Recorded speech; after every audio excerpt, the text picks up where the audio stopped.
More of Chris Hardwick's exes defend him against sexual assault allegations. Andrea Savage and Janet Varney break their silence. As we reported, Chris Hardwick's ex Chloe Dykstra published an emotional essay on Medium accusing an unidentified ex-boyfriend of long-term abuse, sexual assault, and career blacklisting. Related, Chloe thanks her supporters after Chris's denial. Although many are pointing the finger at the At Midnight host who dated the model, actress from late 2011 to July 2014, he denies the allegations, and released a statement saying he was blindsided by her post. On Monday, Savage, pictured above, far right, star of the True TV comedy series I'm Sorry, spoke to People about her women-supporting ex. She told the publication, "I've known Chris for over 15 years. We dated years and years ago. He is one of the kindest, most supportive, women-supporting, intelligent people I've ever met. None of this rang true in terms of my experience with him. He's truly one of the least controlling people. That's not the Chris I know." The two dated from 2002 to 2003, and have remained close friends ever since. After the scandal broke out, the 45-year-old actress reached out to Hardwick. "I was just like, hey, I'm sure you're having a really, really terrible day.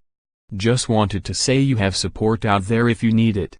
Although Savage feels the #MeToo movement is important, she worries that allegations will not be fairly evaluated, explaining, "I feel like we're suddenly in this environment where people are able to publicly name and accuse you of things, but then nobody else is allowed to give their experience with that person and defend their character. If you're a woman and you say something like this, you're not supportive of women and against the MeToo movement.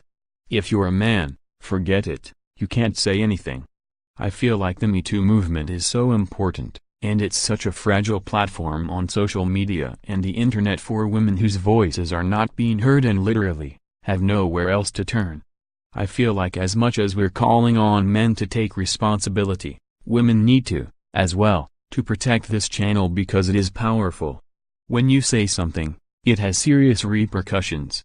In addition to Savage, Varney, pictured above, far left, who has appeared in shows such as You're the Worst and Stand Against Evil, says Hardwick never abused her during their 7 years together. She told the Los Angeles Times, "Over the 7 years Chris and I were together, I was never subjected to any kind of sexual abuse or controlling behavior whatsoever. Since our breakup in 2011, we have remained friends." She adds, "The last thing I wanted to do was to complicate an already complicated situation, and this statement isn't intended to weaken or drown out the voices of those who have bravely moved us forward in the fight against all forms of abuse. But I have also only grown increasingly concerned each passing day about the myriad of ways that my silence could be interpreted, and have felt compelled to share my own experience." In addition to Savage and Varney, ex-fiancée Jacinda Barrett and wife Lydia Hurst are supporting Hardwick against Dykstra's claims. Image via Eugene Powers, Sherry Dieterman/Wen, tags, Andrea Savage, breakups, Chloe Dykstra, controversy, Icky Icky Poo, Jacinda Barrett, Janet Varney, Loveline, Lydia Hurst, TV news. You can't put a price on fame, but Kim Kardashian West can put a hell of a price on getting you there.